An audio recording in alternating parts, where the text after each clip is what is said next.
Monisha, to brief you, Advocate Rafael is the president of the Bombay Catholic Sabha, and Oh, he heads wonderful. the organization. Yeah, with the Christians all over Bombay, and more than 5 lakh Catholics all over Bombay, and we are a member of 60,000 plus right now. And Wow. yeah, he has been the past national secretary of the. He's I think currently the national secretary of All India Catholic Union. He's been the past president of the All India Catholic Union. So, Okay. Advocate, Wonderful. this is Monisha Narke, and she is the CEO and the founder of RUR Green Life. And I would say Yes. it is, yeah, it is a obsession and a passion for her to go ahead and do it. And Yes. yeah, she's an environmentalist, and she has taken up the initiative of the Tetra Pak collection of Tetra Pak cartons, and the desk which you see, with the Tetra Paks are given to Sarkari Bhandar, and the desk for the students, children, and even uh, there are other things which are many things she does like biodegradable items, then there is segregation of waste and many more things. I think she will herself, talk about it. Sure. Yeah, Monisha, Very nice, fine. very nice. Great. Yes. Perfect. Extremely, Sounds extremely very happy to be associated with RUR, Manisha, yeah. and Thank you so much. congratulations for all the good work that you are doing and being, We have been making very yourself.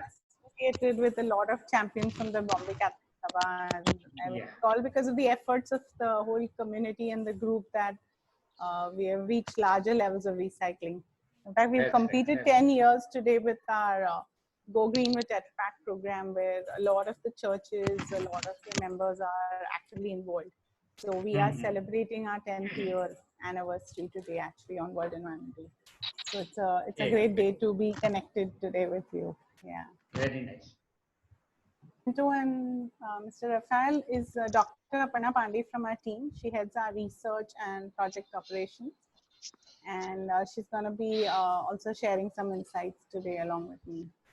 Very As I good, said. very good, very good. Victor and Biz has been in the news today.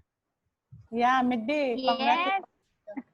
Yeah, congrats, Victor, Yes. for all the work that you did. It's all his hard work that brings him Oh. on the Victor, forefront of the mission.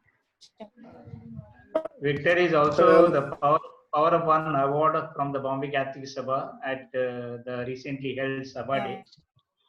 Okay, good evening, everyone, and evening. I welcome all of you on behalf of the Bombay Catholic Sabha to this webinar, which is in collaboration with RUR Green Life. 5th of June is observed as the World Environment Day by the United Nations. It was first incorporated in 1974. This day is dedicated toward creating awareness on environmental issues like global warming, ozone layer depletion, and desertification, many more. What is important here is we are happy to be in this time wherein we have got the benefit of the pandemic and the lockdown, and that has helped us to our environment to heal. The earth is healing itself. The air quality has improved. We are seeing more blue skies. Earlier we had a lot of gray skies. There's low traffic pollution. We see the river waters are clean, and I should say something like good has happened. Of course, besides this, today it's a full moon day. There is the occasion of Vat Purnima.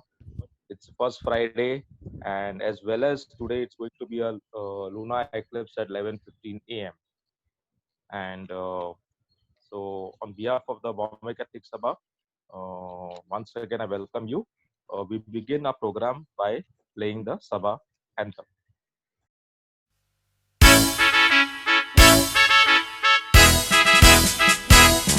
Every Christian has a call to lend a hand, to take a stand, to fight for justice in our land.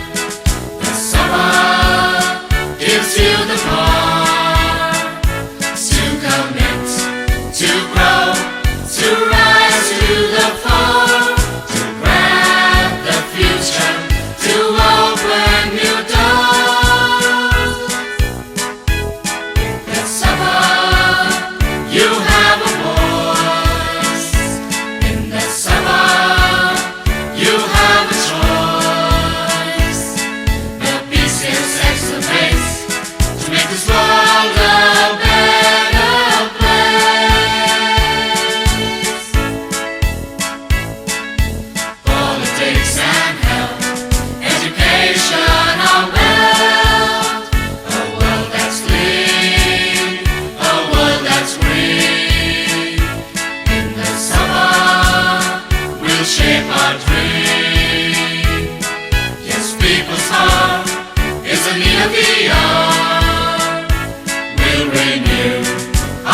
mission, fulfill our mission. With the faith of St. Paul in Christ who is risen. With the Sabbath, you have a voice. In the Sabbath, you have a choice. The BCS sets the pace to make this world a better place.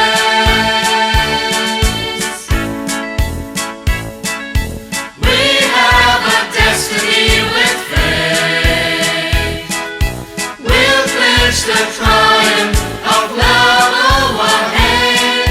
The Sabbath shows the way, committed to a better tomorrow today.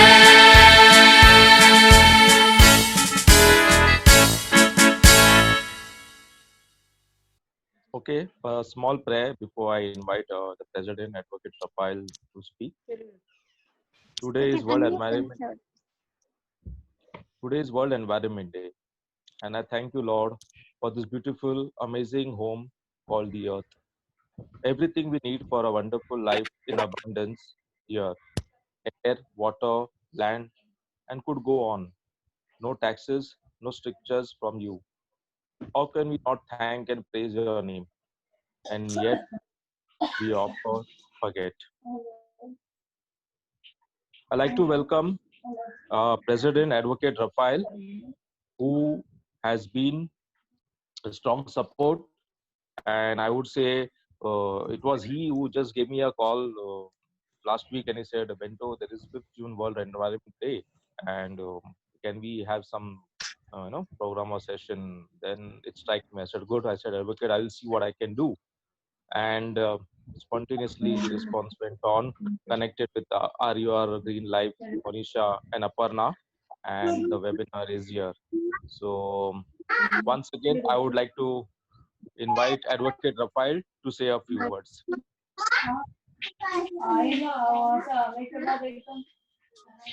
Thank you, Bento. Am I audible?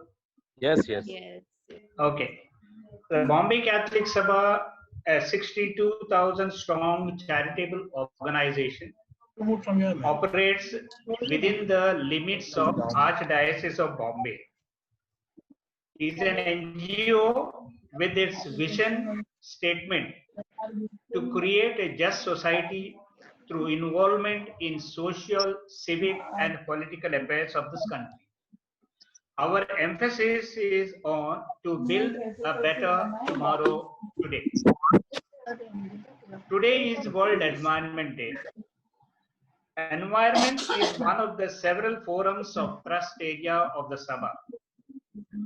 This is in following in the footsteps of our Holy Father Pope Francis, who in his encyclical Laudato Si called upon the world to care for creation and to protect our earthly home.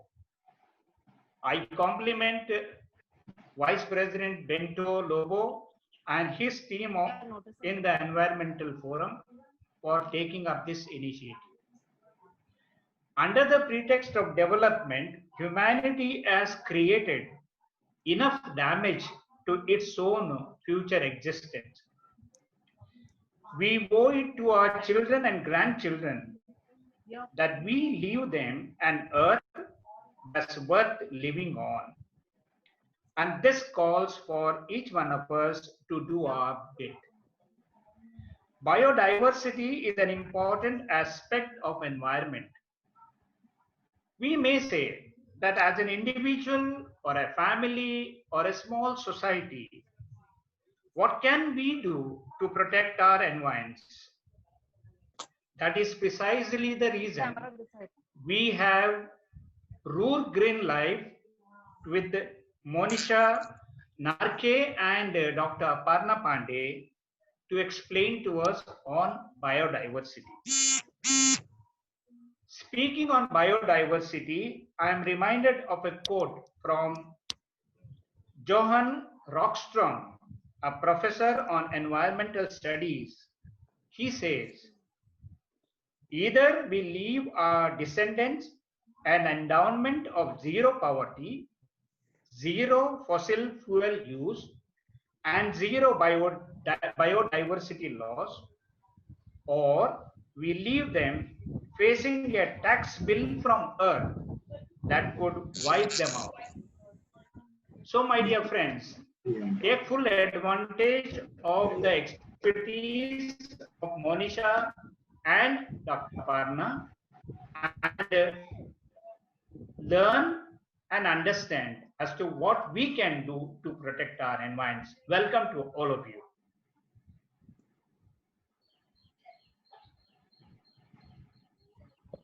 Thank you, Advocate, very much. And these words will take us forward because the topic for the day is biodiversity. So I would begin with the introduction of the speaker, and you would say the CEO and the founder of RUR Green Life, Monisha Narke. She is the CEO of RUR Green Life, which is a organization, and she is a passionate environmentalist working and providing innovative solution to maximize recycling of waste to resources. She drives Go Green with Tetra Pak in Mumbai in a strong partnership with Tetra Pak, Sarkari Bandar, and Reliance Fresh stores since many years, which aims at recycling post-consumer Tetra Pak cartons into school desks for the less privileged children. The program has recycled till date 3.8 million Tetra Pak cartons and donated over 300 school desks and 100 garden benches. She has also designed an innovative aerobic biocomposter, which are active across 110 decentralized waste management projects that manages to recycle 500 tons of biodegradable waste into compost, increasing green cover. So let us welcome Monisha Narke. A loud applause. Monisha. A very warm welcome to you all. Thank you, Bento Lobo, Victor De Mello, and all of you who have participated in today's webinar, taking the time out. That's the first sustainable step you have taken to show your solidarity to the work that Bombay Catholic Sabha has been doing. And on this special day of World Environment Day, I'm really honored to be here with you all. Thank you once again for having me, Monisha from RUR Green Life, and my colleague, Dr. Parna Pandey, who will also be sharing some insights here this evening. So a very happy World Environment Day, and we'll get straight into our sharing.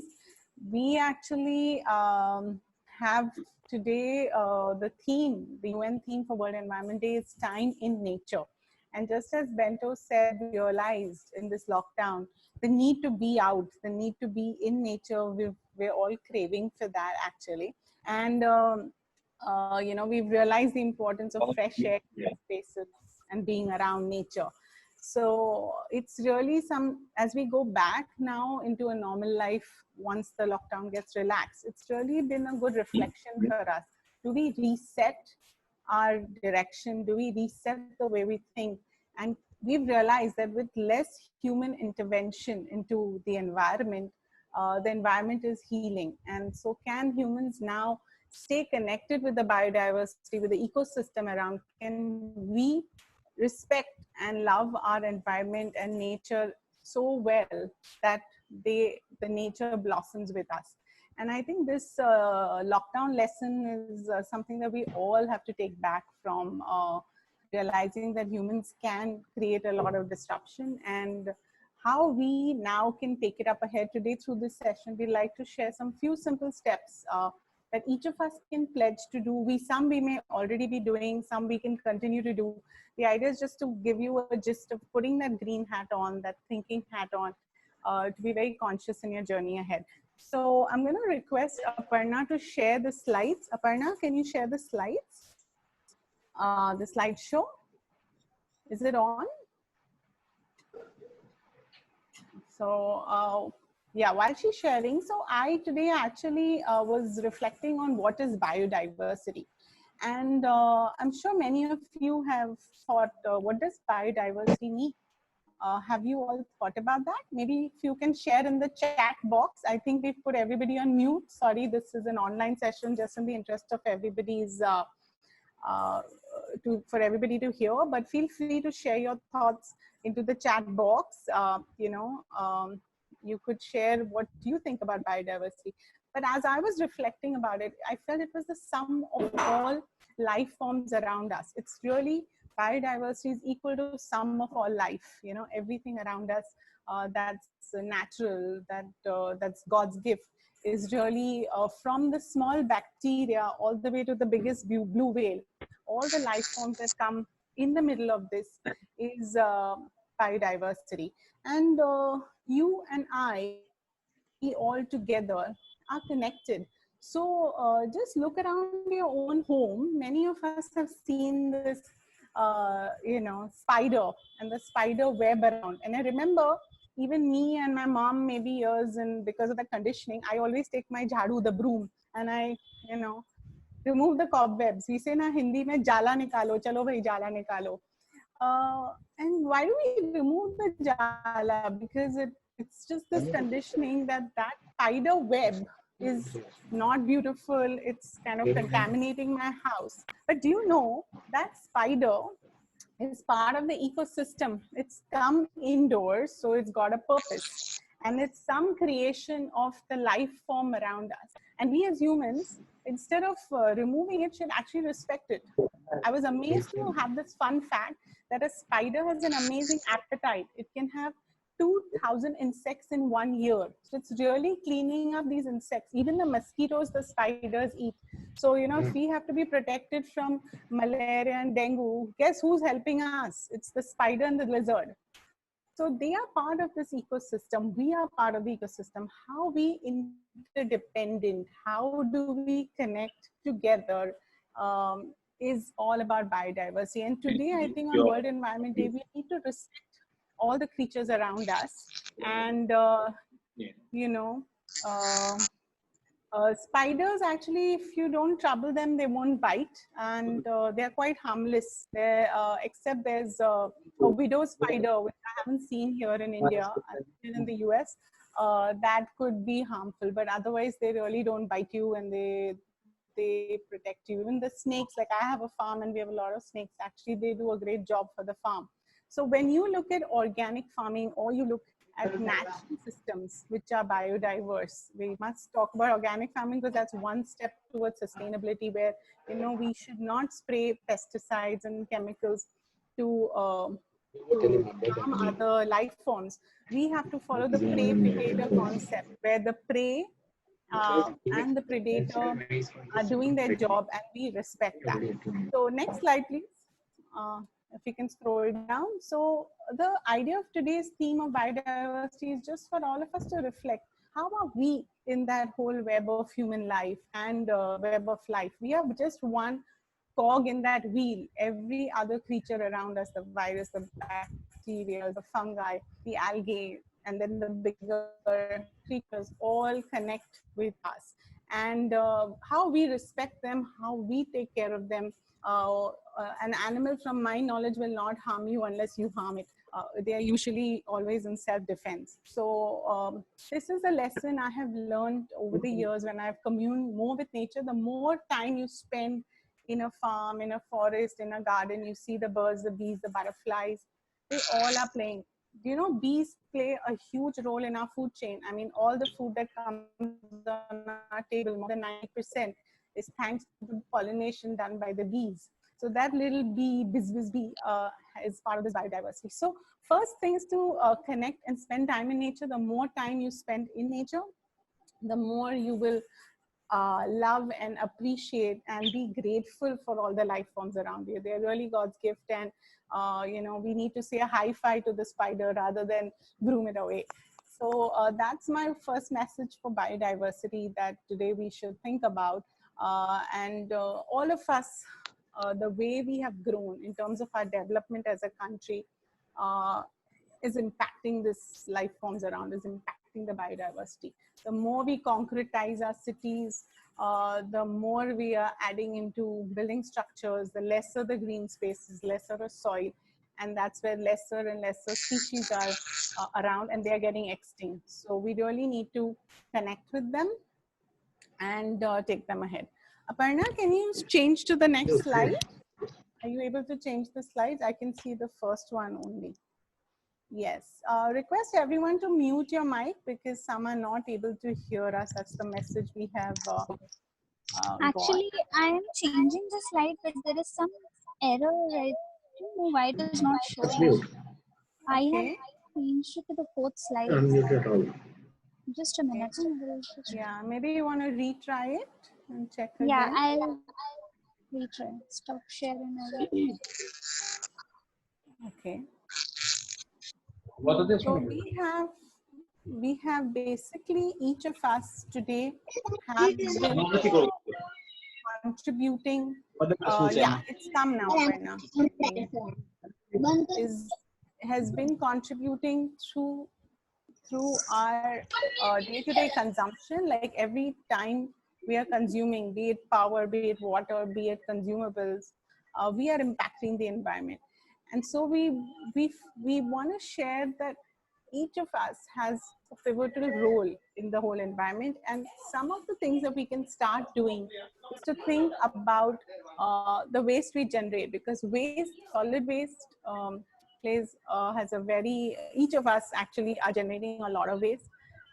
And that is getting impacted in the environment. So what better ways can we think about our waste streams to, you know, make sure that they are fully recyclable, they are fully put back into the circular economy group. So what India and most countries are now doing is moving towards an accelerated pace towards circular economy. The earlier traditional industrialization was more about you tap a resource, you make it, and then you after you make something, you brand it, then you put a label, you package it, you distribute it, you consume it, we become the consumers, we consume it, and then after that, after consumption, we dump it, right? So this is a straight line circular economy. And we have not really thought about what happens to a product after it's consumed. Now what countries and most companies are doing world over, thinking about sustainability in design. So just at the genesis of the product, before making it, they're looking at the materials used. Are they more sustainable? Are they more durable? Can they be recycled? They must be recycled. So are they degradable? So they are building it into the design so that at the end of life, you recycle it and then you use that recycled resource as a material. So you're not tapping the earth for more virgin products. And that's how circular economy is the reality. So we got to be smart with making those choices. We got to look at the labels of the products. We got to think about circular economy. We got to tap into that angle and think, is this product going to go back in the chain? And only if it does, we should consume it. That's the first, thought process now. And I'm really happy to share many countries are now thinking of the importance of adopting circular economy into their organizations and making products and solutions that map that thought process.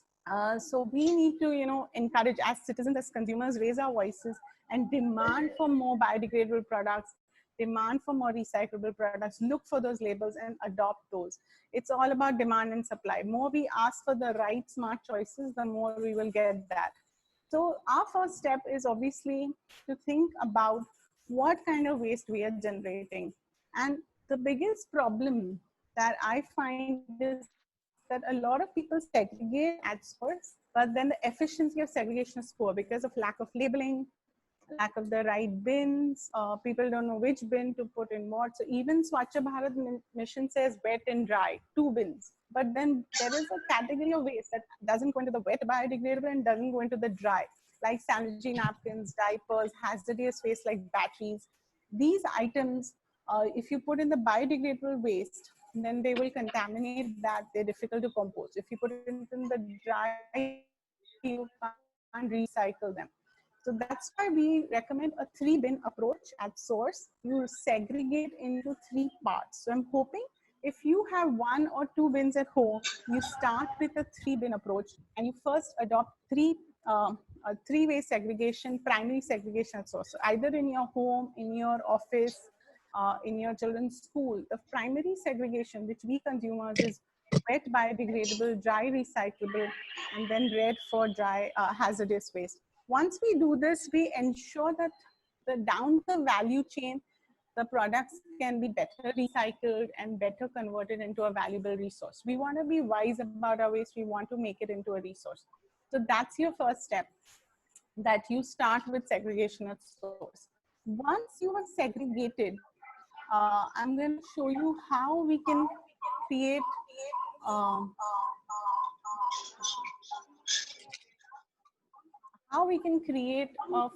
biodiverse forest in our home with your biodegradable waste. I mean, we're talking about biodiversity, we're saying time in nature, and we're in lockdown. You will wonder like, okay, I can't go out now. How are we supposed to create a forest in our home?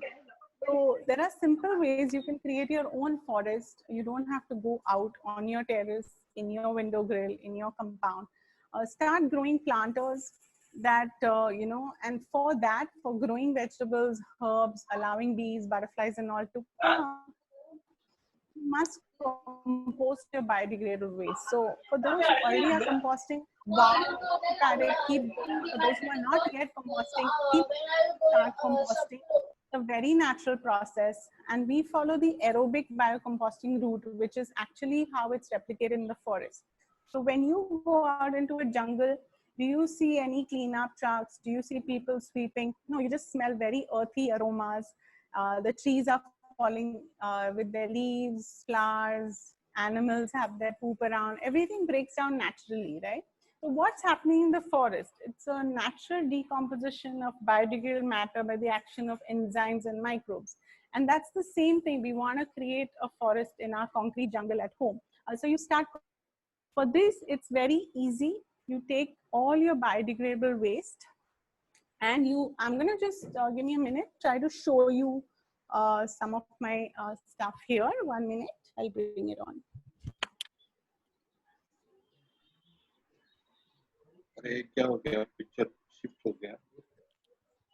So first step that you have is you collect all your biodegradable waste. Like I have all your kitchen waste. So see, you can put everything: tea leaves, eggshells, meat, fish bones, fruit peels, orange peels. When you do biocomposting, which is aerobic, you can even put cooked food inside. If you have a canteen, you can put cooked food, it'll break down. So all your biodegradable waste that is there, you balance it, you must have dry leaves. So now, before monsoon, it's important to collect dry leaves. If you don't have dry leaves, you use coconut husk. If you don't have coconut husk, you can use sawdust. But you need a combination of wet biodegradable and dry biodegradable. This is nitrogen and this is carbon. When you mix these two in a composting system and you allow it to turn, you can produce what is called compost over a 45-day period of time, which is a very humus material, very organic and natural. And you can grow your own vegetables. So like I've got some to show you. I don't know if you can see, but that's my brinjal growing. I try to connect my phone, but it's echoing. So now I'm going to have to move the laptop around. But just to show you, I have the bhindi here, lemongrass, all this grown from homemade, some chilies here that you can see. So you can start growing stuff, and when you start growing your herb and vegetable garden, you will see birds, bees, and a lot of nice creatures come into your house. So this is step one. Composting is very easy. You can do it in a bucket. You can get systems available on Amazon. You can rotate the waste to allow aeration to go in. And it requires just 3 things: air, temperature, moisture, ATM. So if you have a good balance of ATM, and a lot of people say we can't compose because of the smell, a lot of water comes out, it's messy in the monsoon. It's got all these problems because people don't realize the science of composting to be done right. Once you get it right, and like nature, you have to be patient with it. We also go to a gym and we sweat and we smell, right? Do we stop going to the gym? Do we stop running? So odor is how you perceive it. And composting, when done properly, is odor free. You get very rich compost, and that's the problem, that we are lacking fertile soil anymore because of all the spraying of pesticides and crops that are, wanting higher yields. We spray, we put urea, we put other, chemicals into our farmland, and then we grow crops with conventional farming techniques which are harming the soil. We need to put soil back. So composting not only solves waste management issue, but it also takes care of the issue of food security for the future, which is a huge problem. We are not going to have clean, hygienic food anymore if we keep. So this is an important exercise that all of us must do. Either you do it at home level, or you can do it in your building society. So like here, we have a project at Maheen, close to Maheen Church at Matoshi Pearls, where we've been composting daily 40 kilograms of waste. There are 65 families living there, and they have a beautiful terrace garden. You can come and see. And composting is a very scientific process. So as you go through the stages, it's an exothermic process, heat comes out, and then after the cooking stage is the curing stage by puja. So in this process, you can see in the slide how the waste is collected. It is mixed into the pile. You can see the temperature going.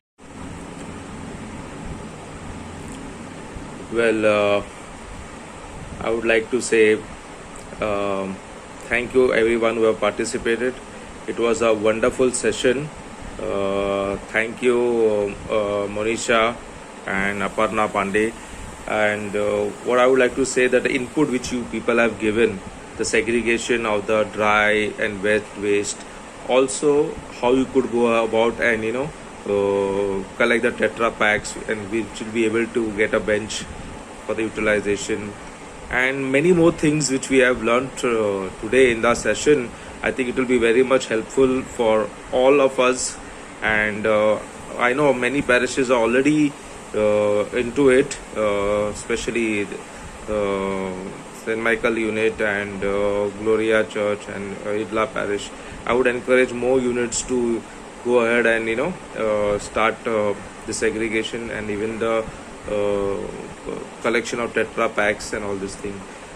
Special thanks to Advocate Raphael and to all the deanery councillors and the members of the POP committee who have attended, and not forgetting that we have somebody from Goa, Captain Eddie, who is from Goa in AICU. So all in all, wonderful session. I thank you once again, Monisha and Aparna, on behalf of the Bombay Catholic Sabha. Looking forward to probably have a bigger platform, once the pandemic gets over, and have a session with a larger audience. Thank you very much.